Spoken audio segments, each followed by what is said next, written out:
The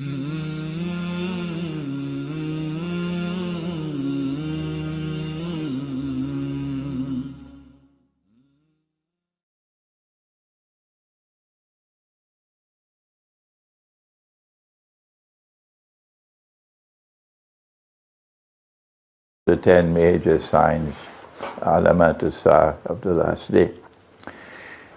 Nabi Muhammad alayhi salatu wasalam was passing by and his companions were sitting talking, and he asked, "What are you talking about?" And they said, "We're talking about Alamatus Sa'ah, the signs of the last day." And then he made this statement that the last day would not come, and then he mentioned 10. And these have come to be known as the 10 major signs of the last day. If I had to choose 10 of my own, I would include this one, because I think this one is one of the major signs of the last day.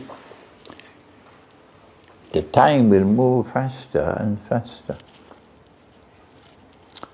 And the whole year will pass, and it would appear to have been just a month.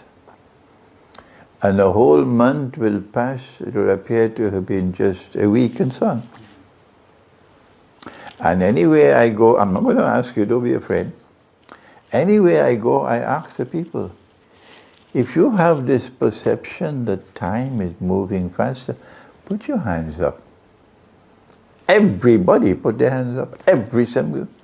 2 nights ago in Newport, everybody put their hands up, and the Imam did not have it. I said, "MashaAllah, the Imam is not, his hand is not up," but then he put his hand up to it. So I said, this is a sign of danger. It's not time which is moving faster. No. Time in our world is governed by the moon. Allah says, لِتَعْلَمُوا عَدَدَ السِّنِينَ وَالْحِسَابِ. That He's given us the moon for measuring time, the system of time. And the moon has been punctual for thousands and thousands of years. Absolute punctuality, like the train in Switzerland. Yeah.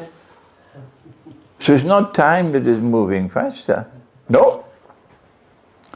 In Akhir Zaman, it is our perception of time which is changing. And the reason why our perception of time is changing is because our heart is no longer beating in harmony with the rest of Allah's creation. All of Allah's creation operates with a system of time. And in that system of time there's a mizan, there's a balance. So it operates like a clock. And when we are out of step with that, when this heart is out of step with that, then you see the heart perceiving time moving faster and faster. This for me is a major sign of Akhir Zaman. This one. And if the heart is not moving and beating in harmony with the system of time that Allah has created, what is the implication? The implication is, any engineer will tell you that. Noor pervades the entire universe. Allahu Noor as-samawati wal ard. There's Noor all over Allah's creation. But that Noor cannot enter in your heart when your heart is not beating in harmony with the rest of Allah's creation. And if Noor does not enter in the heart, all that you have here is a degree from Oxford, like the Prime Minister of Pakistan. All that you have is a PhD from Oxford, but nur does not enter into the heart, then you are internally blind. And if you are internally blind, forget it. You cannot understand the world in Akhiru Zaman. What is Akhiru Zaman? End times. The end time, very good. You cannot understand the world in Akhiru Zaman if you do not have nur. But more than that, this verse of the Quran shakes us up. Allah says, Man kana fi hadhihi a'ama, fahuwa fil akhirati a'ama, wa adalla sabil.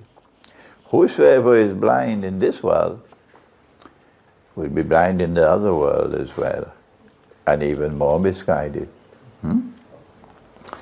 And we do not want to face Allah on Judgment Day in that condition. No? It'll be pathetic, because it's straight to Jahannam. وَلَقَدْ ذَرَأْنَا لِجَهَنَّمَ كَثِيرًا مِنَ الْجِنِّ وَالْإِنسِ. Huge numbers into the hellfire. Why? They don't have nur. They have eyes and they can't see. They have ears, they can't hear. They have hearts and cannot use the rational faculty. أُولَئِكَ كَالْأَنْعَامِ. They're just like cattle. And so I say that this sign is a major sign of Akhiru Zaman. How do we get the heart to return, to beat once more in harmony with the rest of Allah's creation? This is why I like this small gathering, because I can take my time. I can lecture for 3-4 hours, no problem. In the masjid, I have to squeeze everything into 1 hour. Okay? So what do we do to bring the heart back? The answer is you have to get the heart to return to the moon. To return to the moon. To live with the moon. And when you live with the moon, because the moon is the heart of the system of time, وَيَسْأَلُونَكَ عَنِ الْأَهِلَّةِ قُلْ هِيَ مَوَاقِيتُ لِلنَّاسِ. That the moon is at the heart of the system of time. And to return to the moon means to return to the moon with the Quran. فَإِذَا قَرَأْنَاهُ فَاتَّبِعْ قُرْآنًا. This is first person plural, but allow me to use first person singular. And when I have recited the Quran, فَاتَّبِعْ قُرْآنًا, you must follow that way of recitation. Command. Command, yeah. If we recite the Quran the way Allah has recited it, meaning He sent Jibreel alayhi salam to do it. If we do that, then the heart will once more return to the natural state, Salimul Qalb. And you will no longer perceive time moving faster and faster. I am talking from personal experience. When I was younger, yes, I felt time moving faster and faster. Or when I recited the Quran this way, completing the whole Quran every month, from cover to cover, I no longer perceive time moving faster. Yeah, I am the proof. You can do it. So if I don't want to ask you to raise your hands, no, not tonight. But if I come back to Birmingham, I'll ask you, do you perceive time moving faster? And that means you're not reciting the Quran. I'm writing this book now. It's almost finished. The Quran and the Moon, methodology for recitation of the Quran. It's almost finished now. And in this book we are teaching you the first juz is Surah Al-Baqarah. The whole surah, that's the first juz. Whoever it was who cut the surah at 141 and said this is the first juz, he had no authority to do that. And then chopped the surah a second time at 252. And he said, this is the second juz. He had no authority to do that. No. And Allah has condemned it. Let me give you this passage of Surah Al-Hijr to wake you up. Because every copy of the Quran, now anywhere in the world you pick up, you see that. The Iranian, the word used in India and Pakistan, Iran is sipara. But the Arabs use the word juz, and plural of juz, ajza. So the first juz, anywhere in the world you go, the first juz is up to Surah Al-Baqarah, verse 141. Anywhere you go. And the second juz is Surah Al-Baqarah until 252. Yes. And Allah has prohibited this. وَقُلْ إِنِّي أَنَا النَّذِيرُ الْمُبِينُ. Tell them, O Muhammad alayhi salatu wasalam, I am indeed a warner. And when I warn in a way which is plain and clear, no ambiguity. Mubin. What is the warning? كما أنزلنا على المقتسمين. This warning is to be delivered from me. I am sending it down. And this warning is to be delivered to some people known as the Muqtasimin. Who are they? The Quran tells us who they are. الَّذِينَ جَعَلُوا الْقُرْآنَ عِدِّينَ. They are those who divide the Quran arbitrarily. They cut it up without authority for doing that. He, Allah, is the one who divided. فَرَقْنَاهُ قُرْآنًا فَرَقْنَاهُ لِتَقْرَأَهُ عَلَى النَّاسِ عَلَى مُكْثٍ. So Allah divided the Quran. We cannot divide it. And then came the next ayah. The next ayah is shaking. فَوَرَبِّكَ. He's talking to Nabi Muhammad. I swear by your Lord, O Muhammad والسلام, by your Rabb, فَوَرَبِّكَ لَنَسْأَلَنَّهُمْ أَجْمَعِينَ بِمَا كَانُوا يَعْمَلُونَ. I am going to question every single one of them for what they have done to this Quran. Every single one of them will have to answer to me. It shakes you. So no, when we recite the Quran, the first juz, we recite the whole of Surah Al-Baqarah. Not me, I am not going to cut it at all. I don't have the time to take you all through the Quran tonight. But I'm writing this book, inshallah it should be finished soon. And this book will correct the mistakes we are making. And if you recite the Quran this way, the British have an expression. The test of the pudding is in the eating. It's a British expression.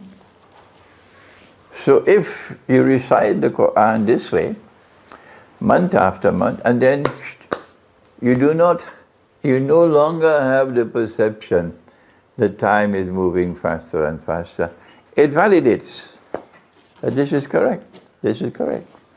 And so, when we come to Akhirul Zaman, although these are the 10 that are mentioned, I say these are not the only ones which are major signs. Number one, and they are not given in the order in which they will occur. There is a big word in English, chronological order, in order in time. We do not know the order in which these signs will occur, but we can use our reasoning faculty. And the first one, therefore, mentioned is Dajjal, Al-Masihud Dajjal. And the second is Gog and Magog, Ya'juj and Ma'juj. And the third is the return of Nabi Isa, alayhi salam, the son of Mary. And number 4 is Dukhan, or smoke. And number 5 is Dabbatul Ard, or the beast or the creature of the earth. And number 6 that the sun would rise from the west. And number 7, 8, and 9, 3 earthquakes. But these are earthquakes in which the earth will sink down and swallow what it swallows. And this is known as a khas. And the plural of khas is khusuf. One in the east, one in the west, and one in Arabia. And number 10 is that the fire will come out of Yemen. And that fire will drive people to their place of assembly for judgment. I like this one very much. I gather the Saudi regime doesn't like this one at all.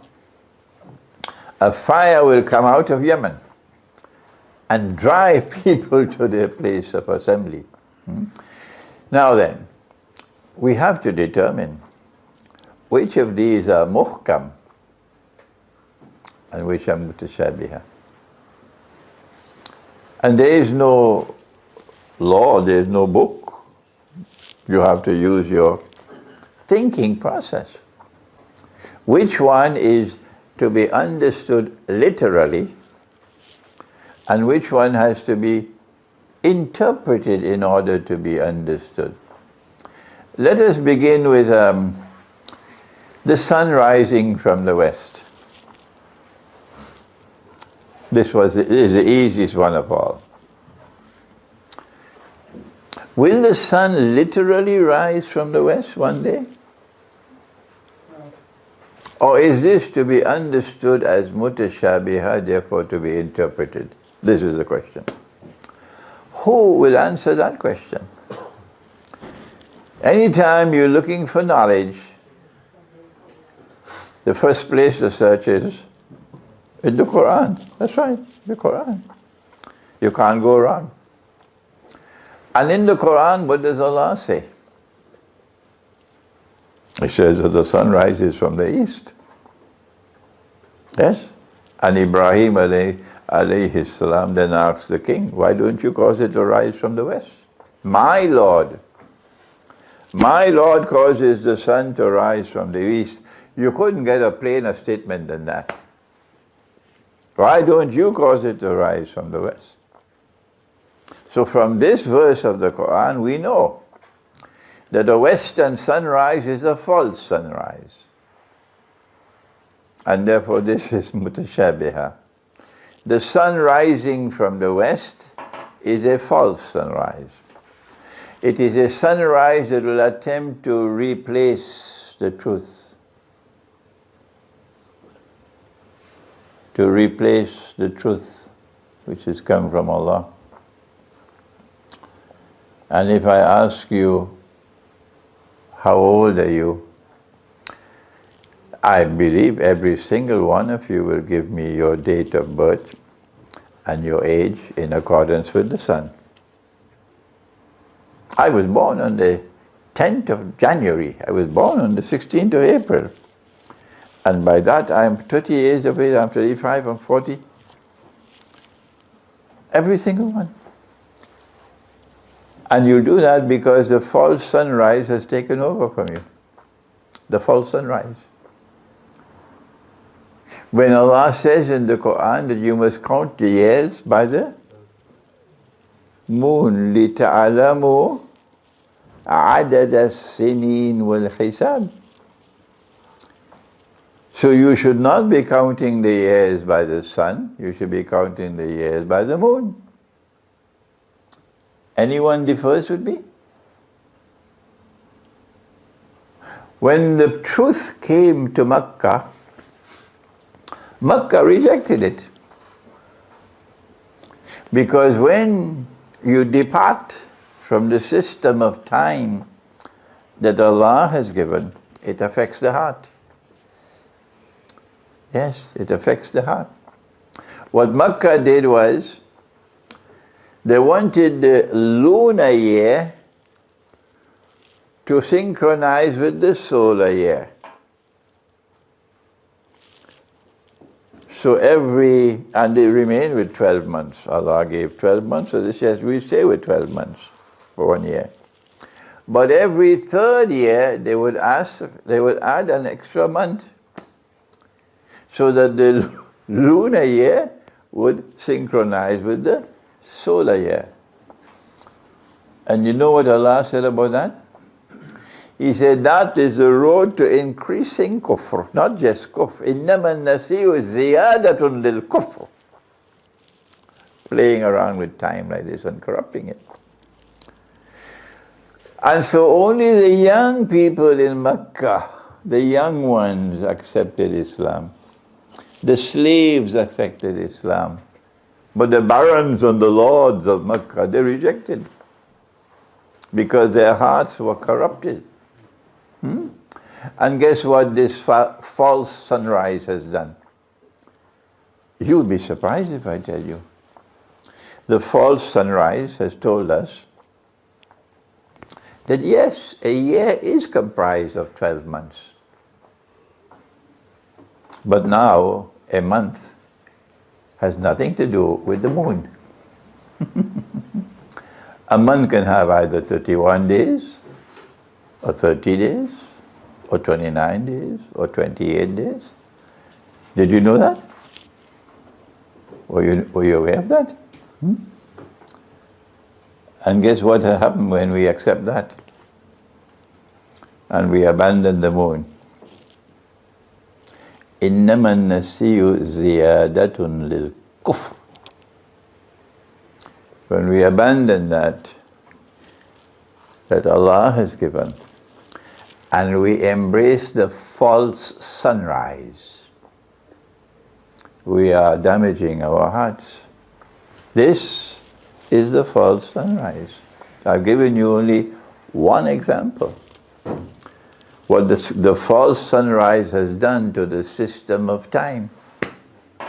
And I can give you endless examples that the false sunrise has come to destroy the truth.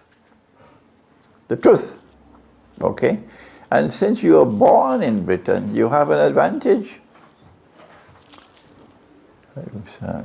Since you are born in Britain, you have an advantage over your brothers in Egypt. You have an advantage over your brothers in Bangladesh. You have an advantage over your brothers in India and Pakistan. Because you know this society now. You know this civilization. And you hence are able to understand what is happening in the world. They are living an innocent life. They don't know what, they believe this is heaven. This is heaven. Who wants to go back to Egypt? Huh? You must be crazy. This is heaven. Egypt is hell. Huh? You would be able to go back and tell them. No, this is ziyadatun lil kufr. This is the road to increasing kufr. Yeah? So we do not accept the view that the sun can literally rise from the west, because that would be in conflict with what Allah has said in the Quran, that my Lord causes the sun to rise from the east. Why don't you cause it to rise from the west? We therefore say that the sign of the sun rising from the west has to be understood and interpreted. And this is our interpretation. And when you interpret the Quran or you interpret the Hadith, you must say, Allah knows best. And only Allah can confirm the interpretation. So you never divide the Jama'ah. You never have boxing matches over interpretation. Good, I want to stop here and hear what are your views on this sun rising from the west. Let me enjoy the moment for you are thinking people, aren't you? You think. You know Dr. Iqbal, the famous Pakistani scholar, he said this Ummah stopped thinking 500 years ago. So I have come to Britain to invite you to think. Yeah. Any comment? We've taken only one so far, we still have 9 more. But tonight I can take my time, I have enough time. We have one Egyptian here. Any more Egyptians? No more Egyptians, okay. Nobody has a comment to make? Sebastian? You're still thinking? Yeah? I originally thought it might be something to do with electricity or something, like the sun rising. I thought maybe it had something to do with light or something, just like the discovery of like electricity, or how it's like changed the world and stuff. Proper methodology is to always show respect for the Quran. Absolute truth is located in the Quran. So you must first go to the Quran and then go elsewhere. You see? That is proper methodology. And when we go to the Quran, look at what the Quran says. My Lord causes the sun to rise from the east. Why don't you try to get it to rise from the west? It couldn't be plainer than that. And yet, we have huge numbers of Muslims who are convinced that the sun will literally rise one day from the west, and they have NASA supporting them, and they say it's in North Pole and so on. Like the theory that the earth is flat. And they are bombarding me for every single direction with emails and so on. Sheikh, the earth is flat, the earth is flat, the earth. Quran says the earth is flat. So I said, if the earth is flat, is it flat here where I'm standing? Yeah, it's flat everywhere, Sheikh, everywhere it's flat. I said, okay. Then would you be willing to join with me? Let's travel. If the earth is flat, it must have an end somewhere. It cannot go endlessly. I want to travel to the end of the earth. Would you come with me? Nobody's accepting my invitation. I said, if I travel from where I'm standing, don't tell me to go to the North Pole. Nonsense. If the earth is flat, is it flat here? And if I travel from here and I keep on traveling and I return to where I started, then your theory about the earth being flat is refuted. Simple. Proper methodology is to go to the Quran. And the Quran delivers many ayat on the subject. So now we finished the first one, that the sun would rise from the west. I didn't take Dajjal, I didn't take Gog and Magog, I didn't take Return of Nabi Isa alayhi salam, because you know this subject very well, most of you. Number 2, Dukhan. And this is the surah of the Quran. Dukhan.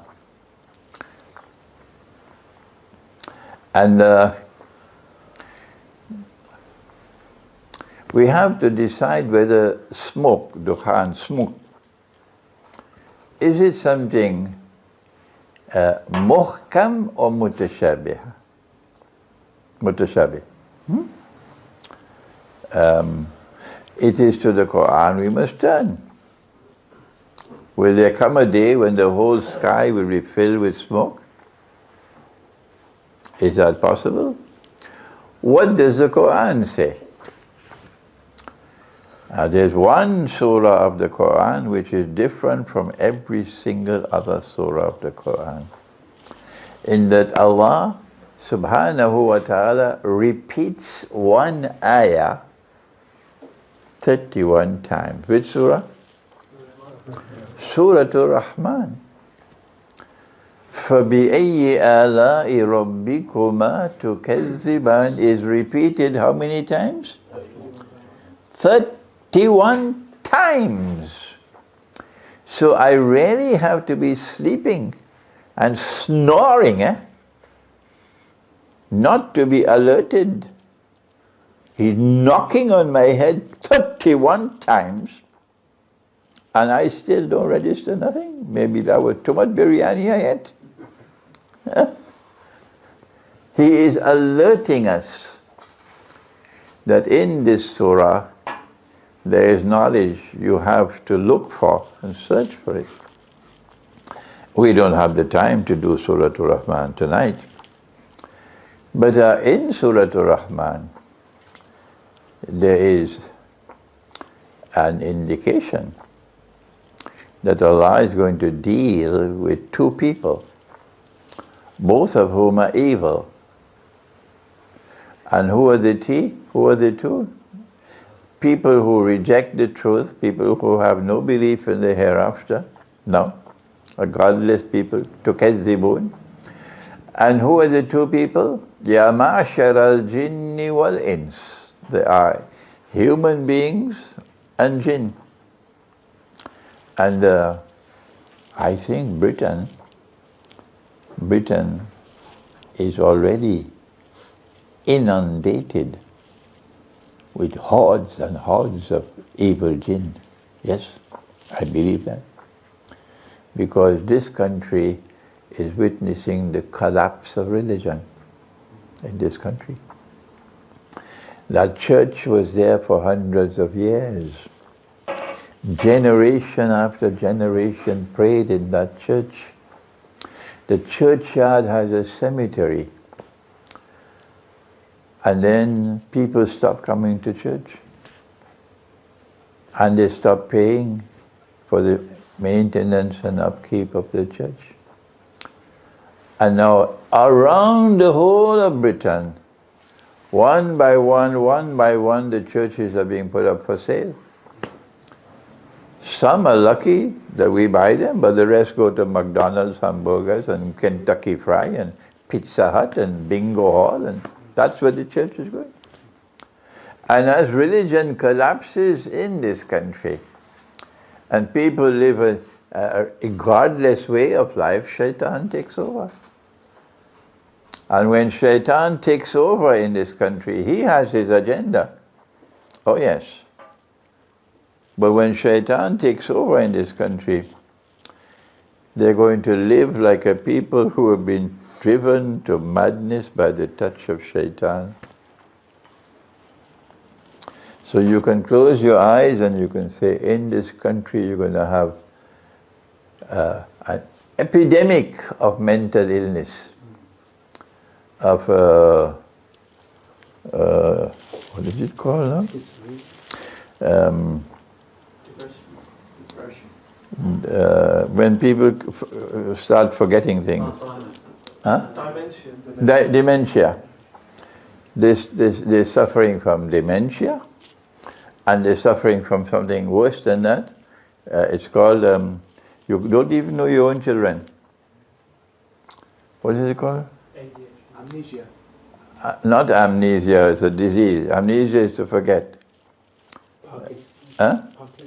Parkinson's disease, yes, but there's another name. When one person in the family is stricken with that disease, you don't even know your own children. The whole family, the whole khandan is affected by that one person. You could never leave that person alone.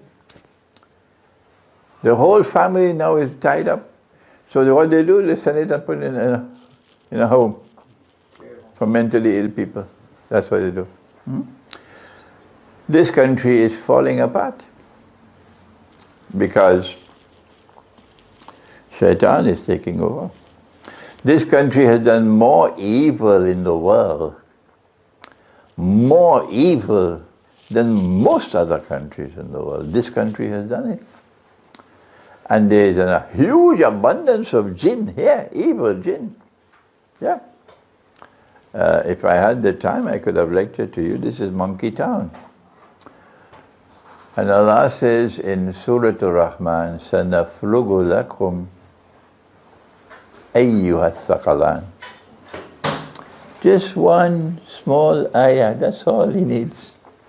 I'm going to deal with both of you who are laden with sin. The jinn and the human beings. And when Allah deals with them, this country is gone. This country is finished. And how will he deal with them? نُرْسَلُ عَلَيْكُمَا شُوَازٌ مِّن نَارٍ وَنُحَاسٌ فَلَا تَنْتَصِرَانِ. I'm going to send against you a flash of fire, and it will be followed by smoke. And when that happens, you have no one to help you. Me, I understand that clearly. That's the big war that's coming.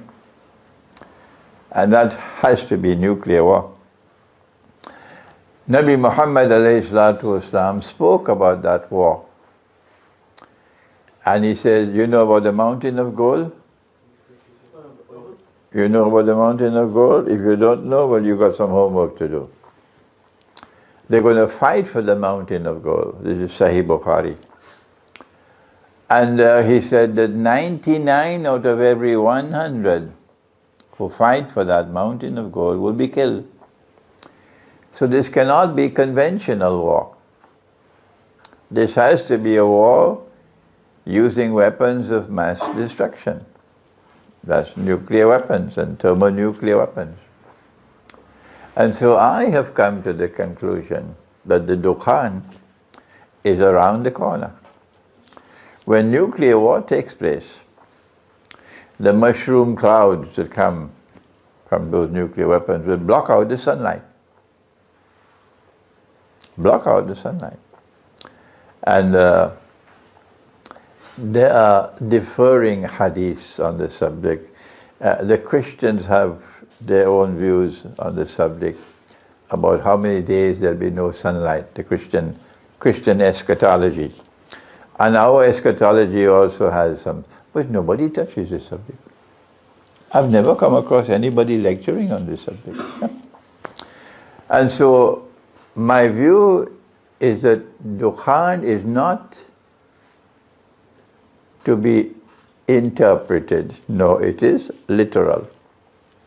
Literal. There will be literal smoke, meaning the mushroom clouds from nuclear explosions, and it will block out the sunlight. And Allah knows best. Any comments? Would you say, in relation to the moon earlier, the UK is on a higher level of kufr, the fact that they tamper with the British summertime and the daylight saving hours? My age is now 80 by the moon, and the hearing is declining. And that's not always a bad thing, when the hearing is declining. I have to get the hearing aid.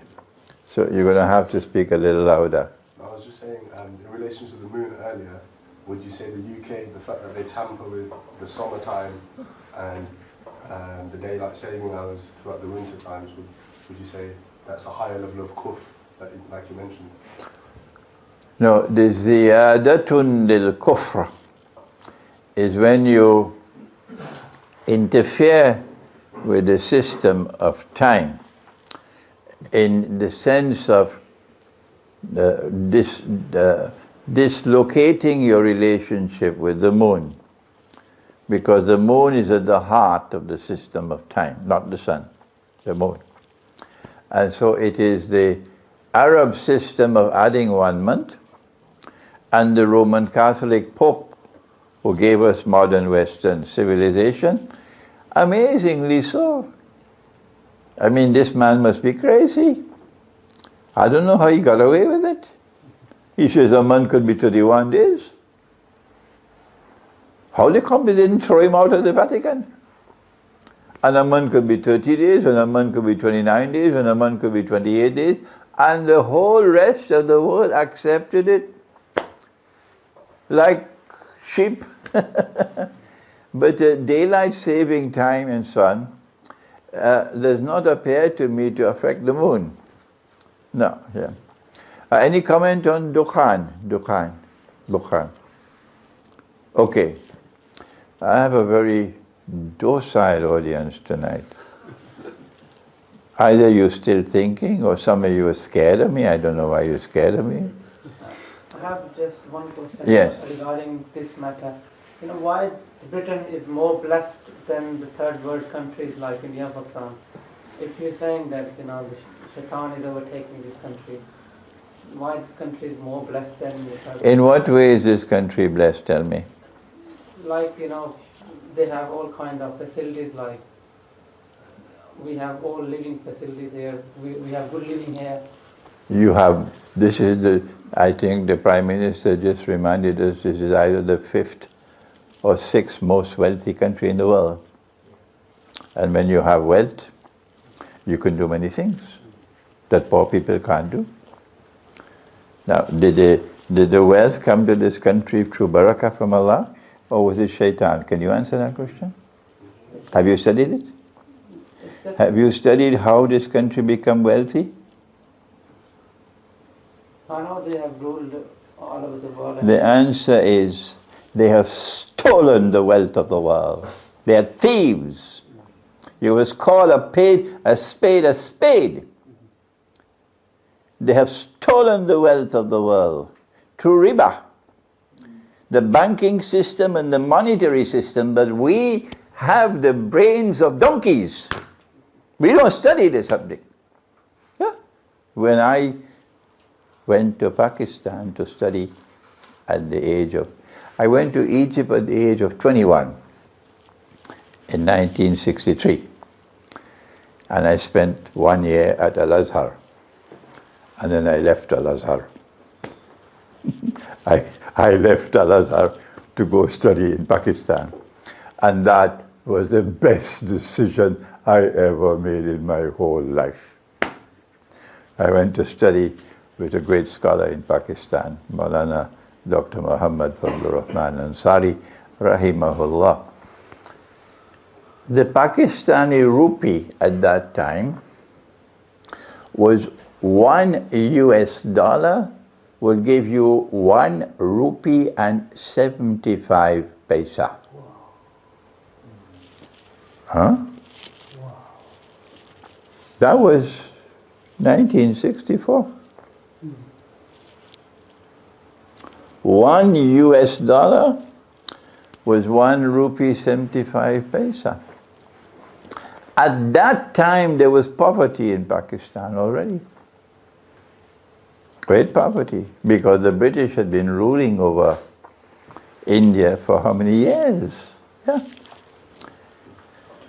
And today, $1 is about 140, 150 rupees. And if Pakistan ever makes the mistake to try to get out of the hole in which they are, as slaves today, just try to get out, the rupee will go to 1,000. And this country will remain rich. Yes, this country is rich.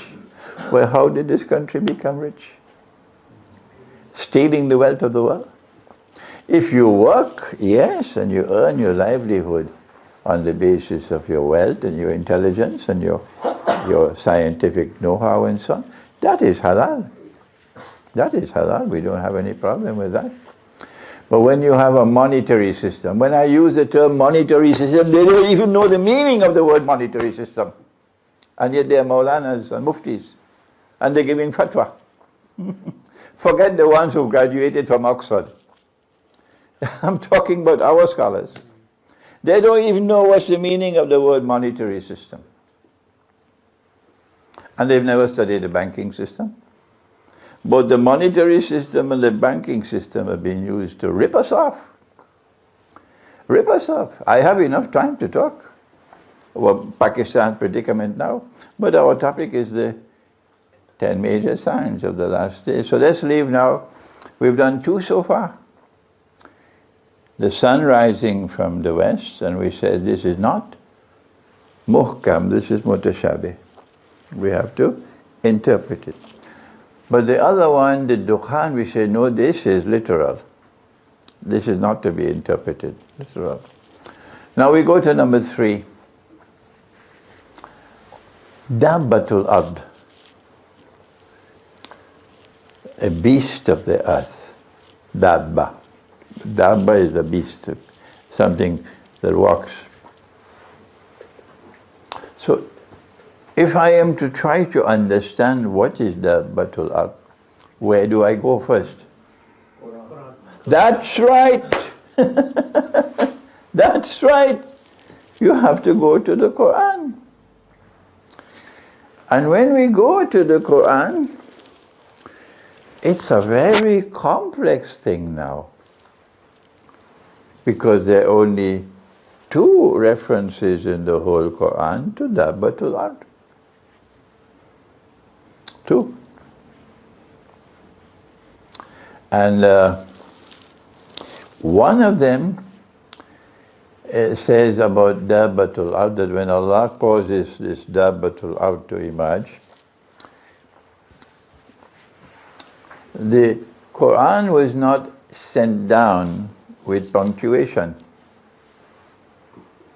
No. And the Arabs didn't need punctuation. No.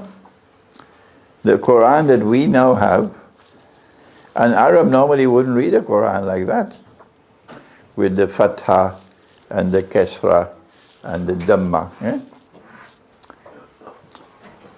But this was put in by human beings. And any time a human being is doing something, he can make mistakes. And here is one. In this one, Dabbatul Ard, when it emerges, it says tukallimuhum, that he will speak. Dabbatul Ard will speak to mankind.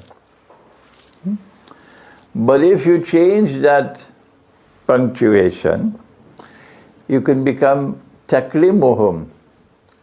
The Dabbatul Ard would wound you, cause damage to you. And obviously when we look at these 2, this one is the one that is more harmonious with the subject. So you have a problem now with punctuation of the Quran. So now let's go to the other reference, only 2 in the Quran. Nabi Sulaiman alayhi salam is the Khalifa. He is the head of state. And this is a Khilafah state in Jerusalem, founded by his father, Nabi Dawood alayhi salam. And it is a ruling state in the world. And he is a prophet and he is a king. And then one day, Allah chose to test him, give him a test. Or rather, to cause him some distress. And here's what Allah says. Surah Sad, I believe. وَلَقَدْ فَتَنَّا سُلَيْمَانَ, and we tested Sulaiman. وَأَلْقَيْنَا عَلَى كُرْسِيهِ جَسَدٍ, and we placed a jasad on his throne. We leave the word jasad for a while. ثُمَّ أَنَابَ, if he is seeing someone sitting on his throne, and if this is literal, and you are the ruling power in the world, you are the king, you'll take that fellow and throw him out of the window. What right do you have to be sitting on my throne? Huh? I am the king. He doesn't do that. So this is not literal.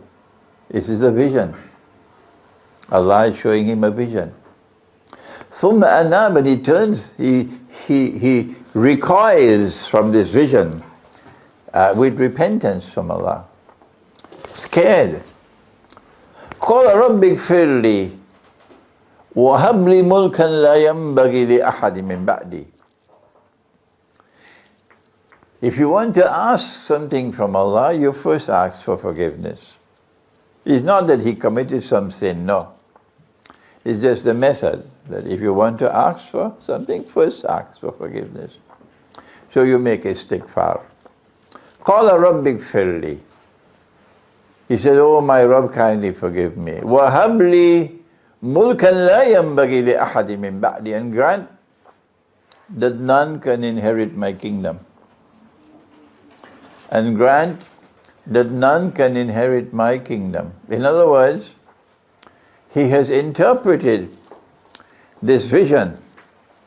He's interpreted this vision that this fellow sitting on my throne is a very evil being, and he wants to inherit my kingdom. I don't want that. So I prefer that my kingdom should collapse rather than he should inherit it. Who could that be sitting on the throne? An evil being who wants to inherit Holy Israel and rule the world from Jerusalem as an evil being. Who can that be? Ad-Dajjal, of course. Dajjal. So as soon as he made this dua, Allah accepted the dua. And when he died, Israel collapsed. And from that day to this day, Holy Israel has never been revived. What we have today is an impostor. This was the dua of Sulaiman alayhi salam, that none can inherit my kingdom after me. But there's another meaning to it, that there should never be another kingdom like mine. So even if he were to establish another kingdom, it must not be equivalent to my kingdom. Nabi Muhammad alayhi salatu wasalam once told his companions at the time of Salatul Fajr, he said, last night I had a wrestling match with Shaitan and I overpowered him. And I was going to tie him to the pillars of the masjid. And when you came to the masjid, you would have seen him tied to the pillars of the masjid. But then I remembered the dua of my brother, Sulaiman alayhi salam, and I had to release him. If he had tied him to the pillars of the masjid, then this Islamic state of Medina, this Khilafah state, would then have had a comparable status to that state in Jerusalem. So he released him. When Sulaiman died, however, something else happened.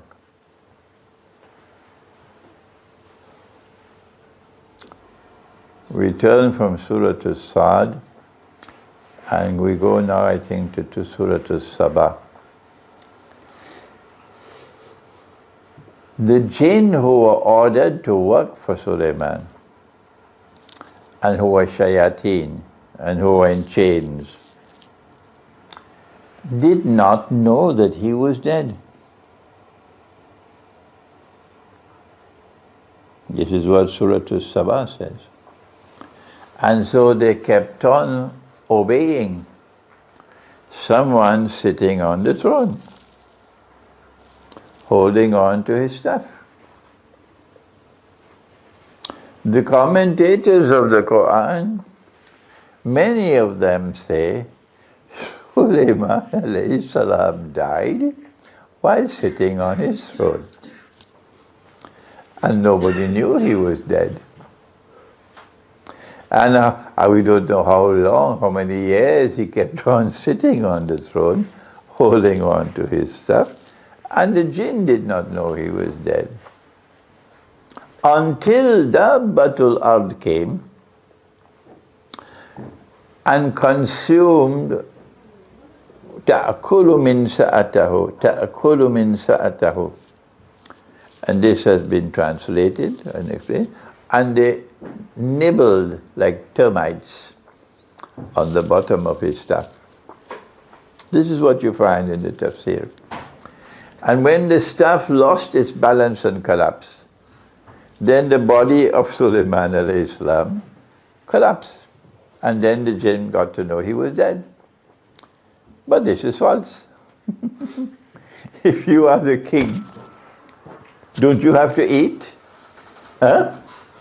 Will it not bring food for you to eat?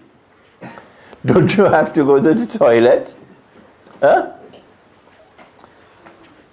This is wrong. If you are dead and you're sitting on the throne, within a short period of time they would know you were dead. So it's not that Sulaiman alayhi salam died while sitting on the throne. No. Rather is that the jinn, everybody knew he was dead. Everybody knew he was buried. The jinn, because they are in another world of space and time and they are in chains, they did not know. And they're seeing someone sitting on the throne, holding on to the staff. And they thought it is Sulaiman. Because while holding on to the staff, he's able to deceive them.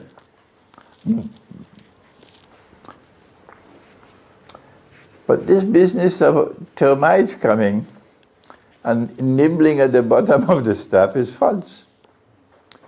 I am not a scholar of the Arabic language, so when I confront a problem, I go to those who are scholars, particularly of the Arabic of the Quran.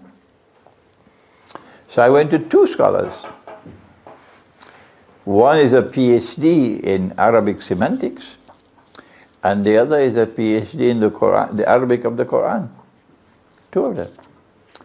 And I asked them, this is min sa'ah. The word for staff is sa'ah, with sod. And this is min sa'ah with seen. What is the meaning of min sa'ah?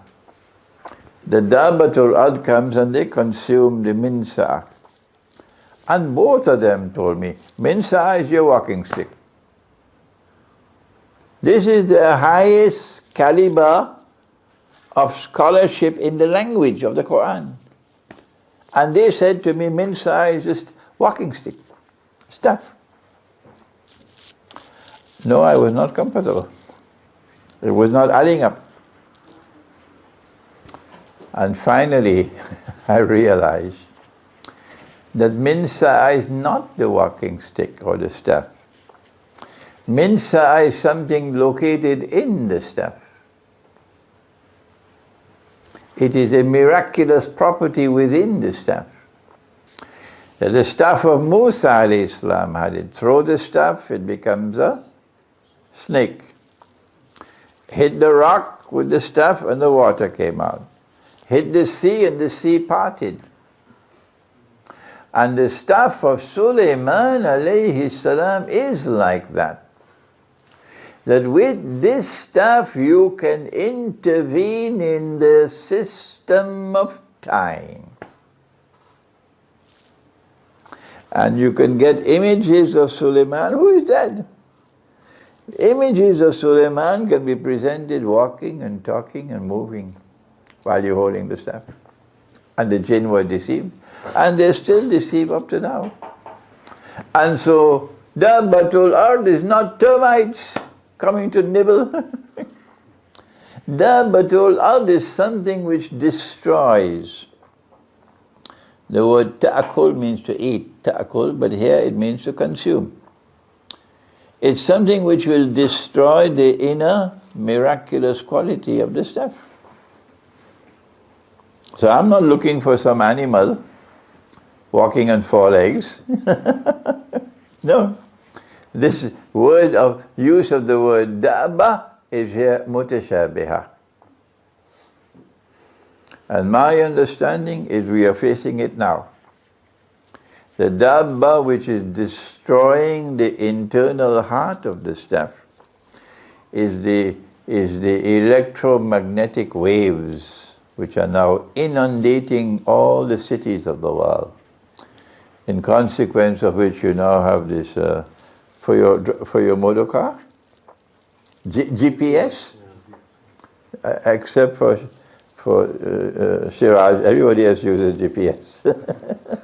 Your wireless computer, the cell phone towers and the cell phone that you're using. You could check it out with your children. Check it out with your children. When a child is 6, 7, 8, 9, 10 years of age, that is the age when the memory is most powerful. At that age, the child can memorize the Quran. And I am coming tonight to tell you that the tomorrow is coming when no child who grows up in the city will ever be able to memorize the Quran. Because Dabatul Ard, taklimuhum, is damaging the memory. The only child who will be able to memorize the whole Quran is the one who lives in a place where you can't use a cell phone. This is in my book, Dajjal, the Quran and the Jasad. I have not taken up the word Jasad. That book has not yet arrived in London. It should come soon. But all my other books I think we have at the back here. This one has my analysis of the Dabbatul Ard. It's called Dajjal, the Quran and the Jasad. So I have already taken a lot of time. I've dealt with the sun rising from the west. I've dealt with Dukhan. And I've dealt with Dabbatul Ard 3. You want me to continue? Huh? The next 3 are the 3 khusuf. The earth sinking down and swallows what it swallows. One in the east, one in the west, and one in Arabia. The geologist is the one who will have more facts at his fingertips to provide you with the information that we are living at a time of intense, they call it seismic activity. And there are many parts of the world which are in grave danger of massive earthquakes.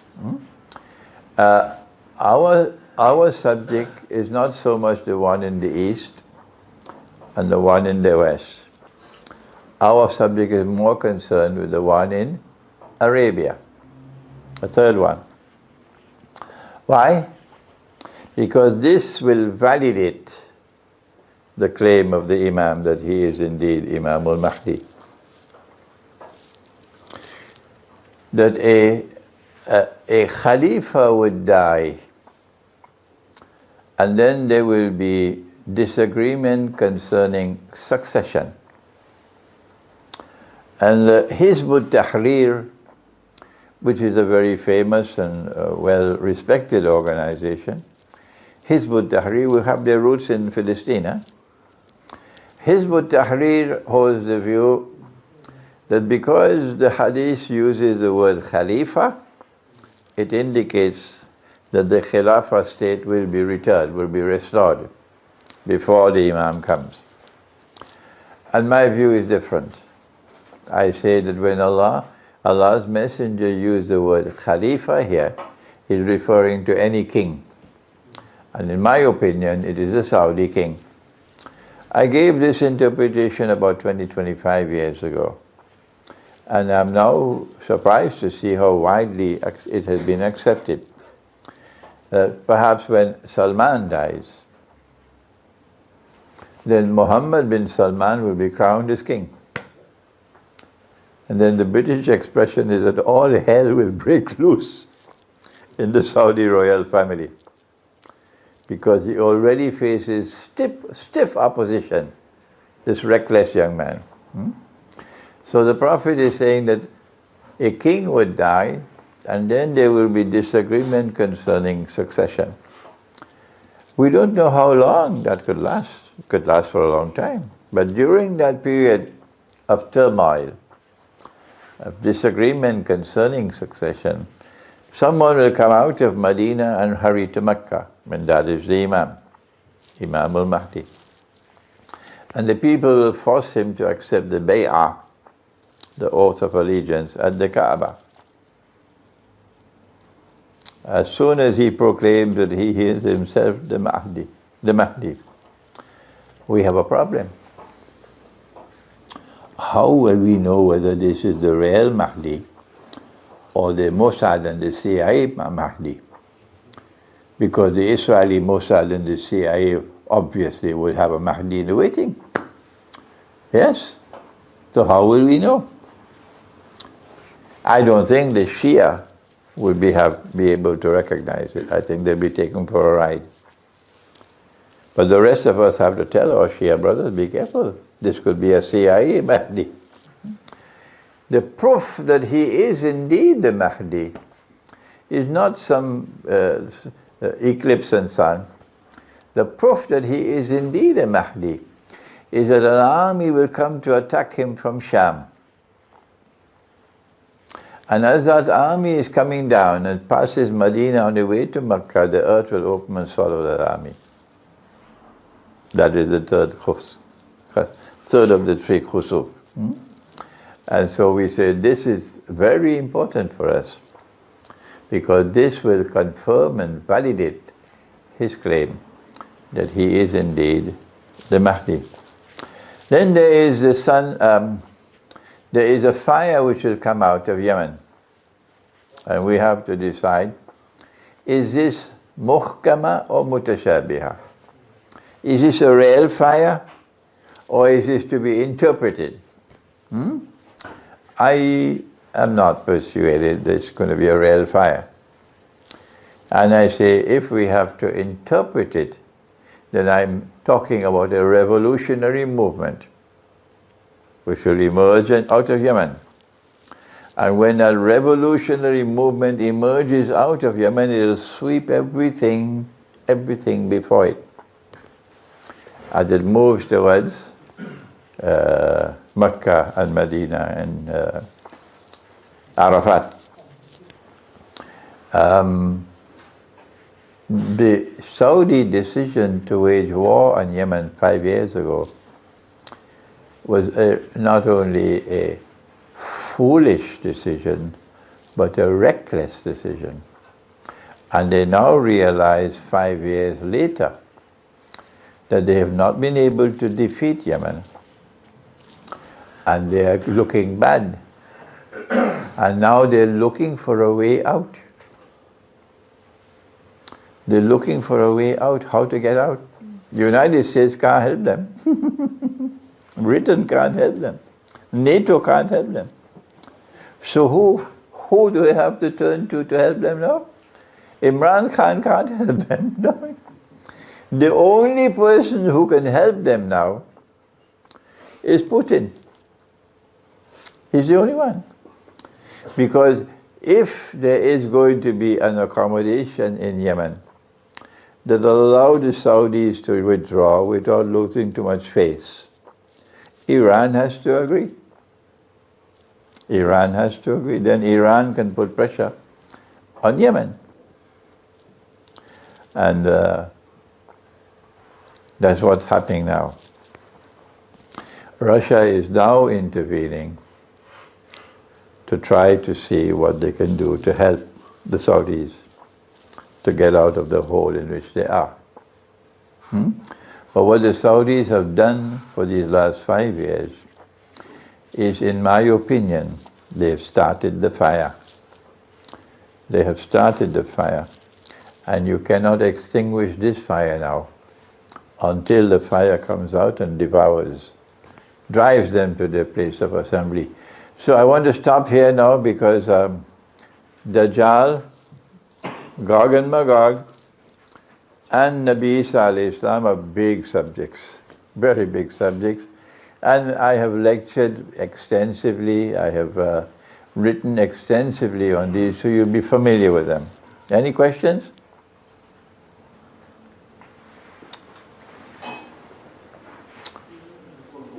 I've got a question. You mentioned about the nuclear world war, and you mentioned about the earthquake as well, and the earth will open up and swallow the whole army. If you talk about in a chronological manner about the two events, which is most likely to have happened before of the two? Because if the that is beyond me. That is beyond me, yeah. All that I can say is that the Great War is likely to occur soon. How soon, I don't know. I have had so many dreams about nuclear war in 2014 that I was expecting the nuclear war by 2016. Okay? But Allah, in His kindness, helped us. If Hillary Clinton had won the elections in December 16, I think we'd have had the war ready. But Trump won the elections and he was not one of the boys. He was an outsider. And they can't trust him. They could trust Hillary, but they can't trust him. And since he became the president, they've been doing everything they could possibly do to remove him. No president of America has faced more efforts to remove him than Trump. And the greatest nightmare that they have is that he can be re-elected next year. And he will be re-elected next year if the Turkish invasion of Syria succeeds. There's a deal between Trump and Erdogan. Of course, they're working in tandem with each other. And Trump withdraws the American troops, abandons the Kurd, so that Turkey can move in. Okay? And if this succeeds, then Trump will be re-elected. Yes. Trump will be re-elected, yeah. Any other questions? Yeah. I wanted to ask two things, if you don't mind, Sheikh. The first one, I just wanted to just touch upon, we spoke about riba. Living in the Western world, living in the UK, with the cost of living, the house prices, and how much an average person earns, how do you avoid it? I have stopped attempting to teach the subject of riba for individuals, the micro, because the sun is now setting. This is far less important than the macro. I devote my attention now how to get Pakistan, how to get Egypt out of the slavery. Okay? I have the opinion, a good opinion of the new Pakistani Prime Minister. I think he's much better than those who came before him, who were thieves. I don't think he's a thief. I had a good opinion of President Morsi.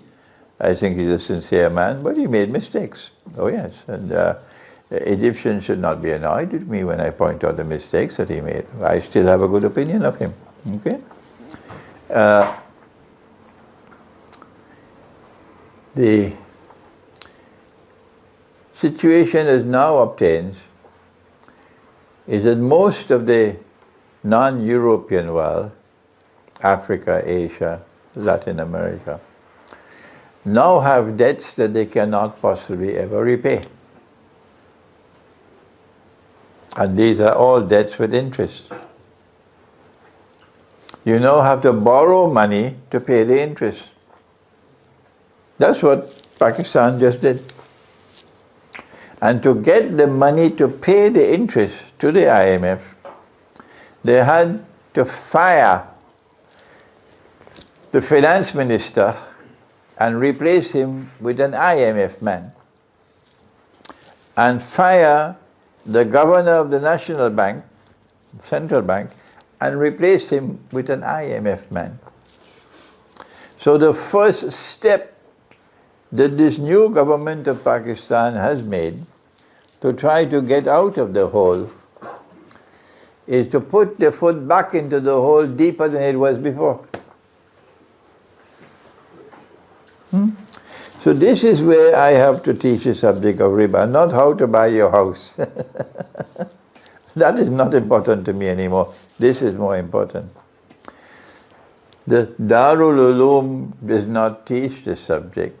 Al-Azhar doesn't teach this subject. Al-Azhar even gave the fatwa about 100 years ago that bank interest is not riba. That was Sheikh Muhammad Abdu. Bank interest is not riba. And all the ulama of Azhar have followed that since that day. Bank interest is not riba. What do we do? How do you deal with the situation? That's what we need Islamic scholarship for, on riba. The answer is that the moral law is the highest law. Yes. And the riba that we are paying now is oppression. This is permanent poverty. We can't get out of this. So, by arguing that the moral law is the highest law, we can decide we will no longer pay any interest. Stop. This is a unilateral decision. We're not negotiating with you. We're not paying any interest anymore. Then what about the capital sum that we borrowed? Allah says in the Quran about the moneylender that if he gives up the riba, فَلَكُمْ رُؤُوسُ أَمْوَالِكُمْ فَلَكُمْ رُؤُوسُ أَمْوَالِكُمْ, you are entitled to the return of the principal sum. So we say to the West and to the IMF, yes, we will repay the capital sum which we borrowed, but human rights supersede economic rights. Our people need food. Our people need shelter, basic necessities. So we will repay the capital sum on the basis of our capacity to repay, whether you like it or you don't, because human rights come before economic rights. What will they do with us? The next morning, the Pakistani rupee will be like the Venezuelan bolivar. Next morning. This is the price we pay for being stupid. Yes. This is the price we pay for being stupid.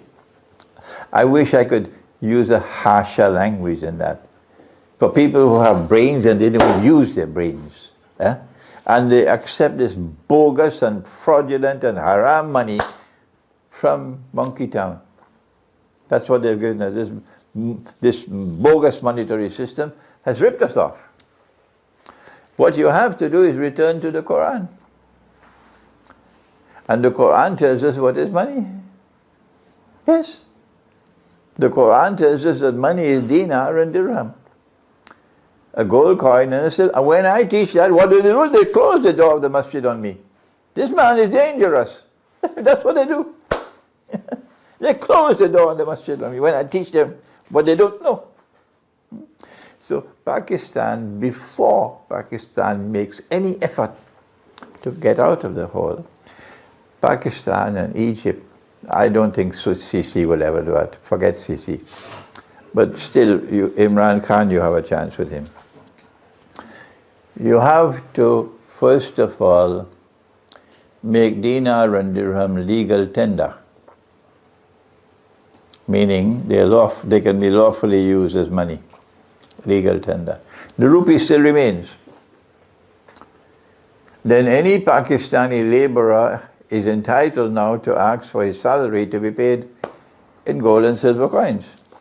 Yeah. Businessmen buying and selling, you can demand, pay me in dinar and dirham.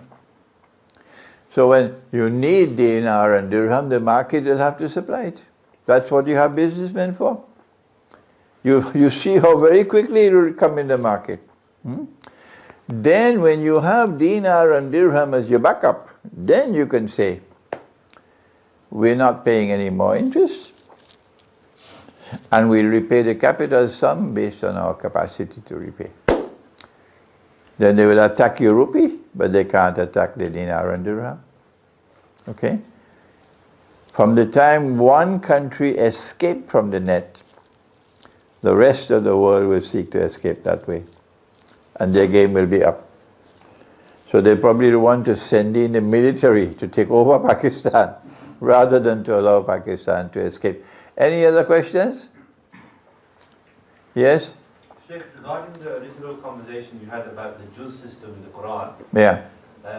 you talked about obviously the modern Quran which we recite is, after a set, so for example, Surah Baqarah is broken up into three juz's. Obviously there's Qurans that are many hundreds of years old. Is there any Quran there where the Jew system is not present? I have never come across in my lifetime any copy of the Quran in which you do not have this Jew system, where the first Jews ends at Al-Baqarah 141. If there are copies of the Quran which do not have the Jews, they must be hundreds of years old and hardly being used there. They're probably museum pieces. But the Qurans which are being used every day by everybody have this Jews system, and at the top of the page you see Jews Awwal, Jews Thani, Jews Thalith, yeah. We need to get a new copy of the Quran published with a different system of ajza. Yes, we need to do that. But first let me finish this book and publish it, yeah. Any other questions? Sheikh, Earth, the beast of the earth. You mentioned the beast of the earth. It will, in some commentaries they say that it will talk to us. Dabbatul ard taklimuhum and tukallimuhum, based upon the punctuation. Is it possible, I was thinking, could it be the artificial intelligence robots that they're trying to take over? The Dabbatul ard will have to attack the stuff and destroy this internal capacity, miraculous capacity of the stuff. That is where you have to direct your attention. Because Allah says, تَأْكُلُ مِنْ سَأَتَهُ. The Dabbatul ard will consume. And when it is consumed, then the stuff collapses. And then the jinn will realize this is not Sulaiman. This is Dajjal sitting on the throne. And stop working for him. And goodbye Israel of that day. Okay, any more questions? Okay, I have my books at the back. We don't have many titles there. You can take a look if you want, and just bring them up to me and we can autograph them for you. Yes? Sorry, I've just got a question. Talbot, you mentioned about that, the beast that will come. I was in Saudi last week and somebody mentioned about a hadith. Apologies, I didn't read the hadith, I didn't ask for the reference. Somebody mentioned that the beast will come out from the Mount Safa, and the beast will talk to the human beings that the doors to return to Allah they have closed. I was mistaken, my understanding was that is the Dabbatul Ard, but you mentioned the Dabbatul Ard is the one. Proper methodology is never to go first to the hadith. Never. Go first to the Quran. That is showing respect for the Book of Allah. This is absolute truth. No one can change this. You can close your eyes, this is truth. This you can't say the same for it. Okay? The hadith and the Quran don't have the same status. Proper methodology is when you've gone to the Quran, then use the knowledge that you get from the Quran to judge the hadith. If you had done that, you'll never accept that Nabi Muhammad ﷺ would marry a child. Okay? When we go to the Quran, we get information about Dabbatul ard. And when we go to the hadith on this subject, we get some very funny hadiths. You can immediately recognize this is nonsense. Yeah, the description of Dabbatul ard you'll find in some hadiths will make you laugh. Would make you laugh, yes. Yes. I hesitated to put it into my book. I used only one hadith, and I put it in the book, and I said, look, I'm only putting it here in the book so you all can see what nonsense there is. Yeah. When you go to the Quran, then you get a solid knowledge of the subject. Okay, if we have no more questions, رَبَّنَا تَقَبَّلْ مِنَّا إِنَّكَ أَنْتَ السَّمِيعُ الْعَلِيمُ وَتُبْ عَلَيْنَا يَا مَوْلَانَا إِنَّكَ أَنْتَ التَّوَّابُ الرَّحِيمُ بِرَحْمَتِكَ يَا أَرْحَمَ الرَّاحِمِينَ آمين.